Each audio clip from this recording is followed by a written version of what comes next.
Pwede bang magkaroon ng bakunang luntian kahit ngayong sobrang init ng panahon? Mula January ay 3 hanggang 5 beses pa lamang umulan dito sa aming barangay. At ramdam ang init ng panahon. Pero ikinagagalak kong sabihin sa inyo na sa pamamagitan ng tamang paraan at tamang pagpupursige ay nakamit po natin ang luntiang paligid, bagaman marami tayong pwedeng idahilan. Pero pag-usapan po natin ano-ano ang mga halaman na lalong naging maganda ang kahinatnan kahit tag-araw. Unahin natin ang mga lahat nating itananim. Nagtanim po tayo ng pechay, okra, patola, sitaw, pipino, papaya, kalabasa, mustasa, at iba pa. At ito po ang mga naging resulta. Ang atin pong mga kalabasa ay maganda sa simula. Green na green, may mga namunga pa, pero bandang huli, hindi naglakihan ang bunga. May muntik ng lumaki pero talagang kahit anong dilig, sila ay nagkakamatayan. Ang isa pa ay pipino. Ang pipino ay maganda rin sa simula. Marami ding bunga nung nauna, pero nung bandang huli ay nagkamatayan na rin agad. Bawi din naman pero hindi masyadong maganda ang kitahan. Punta tayo sa patola. Ang patola ay nagsabay sila ng pamumunga sa pipino. Pero hanggang ngayon, namumunga pa ang patola. Kaya ang patola ay masasabi ko, kahit tag-araw ay talagang maganda. Punta naman tayo sa sitaw. Ang sitaw ay maganda. Ang kaibahan lamang nito ay sobrang dami ng insekto kapag tag-araw. Daming mga langgam o kung ano-ano pang mga insekto na kumakain sa kanilang mga bunga. Kahit anong spray ay talagang marami pa rin. Pero ang kagandahan naman sila ay hanggang ngayon namumunga pa rin. Dadako naman tayo sa okra. Ang okra ay talaga naman mula nung ating itaninim hanggang ngayon hindi nagbabago ang hitsura. Talagang napakaganda nila. Sila ay malalaki ang puno, ang dahon ay green na green at ang bunga ay sunod-sunod at hindi pa nga namin maubos.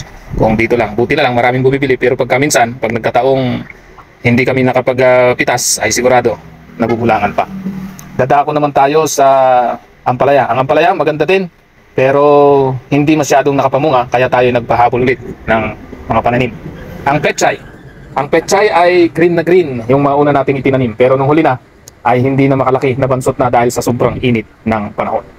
At ang kamatis at talong, ngayon ay tamang namumunga pa lang, hindi ko alam anong magiging resulta nito, pero sa tingin ko, makakalusot na ito. Sa kabuuan, karamihan ng ating itinanim ay naging magandang result.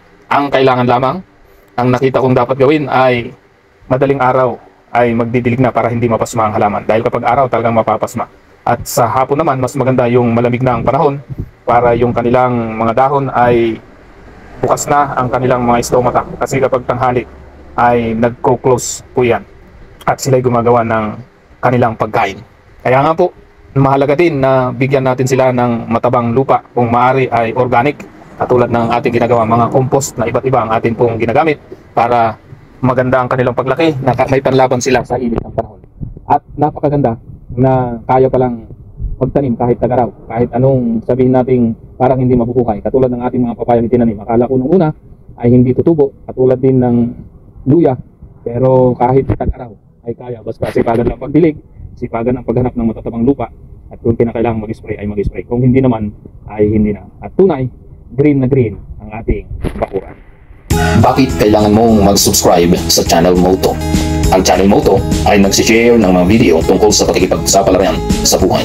Kaya channel mo to dahil ito ay para sa iyo upang makarinig ka na hindi ka nag-iisa kapag may problema ka. Dahil may mapapanood ka dito ng mga video na nagpapakita na may problema ang bawat tao. Pero pwede natin gawin itong stepping stone para magtagumpay. Channel mo to ay nag-upload at mag-upload pa ng mga inspirational video tungkol sa iba't ibang karanasan na ating pinagdaanan at pagdadaanan pa. Tayo po ay punong-puno ng karanasan na pwede nating i-share upang maka-inspire. Ang channel mo to ay one-man channel. Ako po si Noriel Felipe, ang nagpapatakbo nito. Mga karanasan natin sa Department of Education at tayo rin ay nag-seminar sa iba't ibang bansa.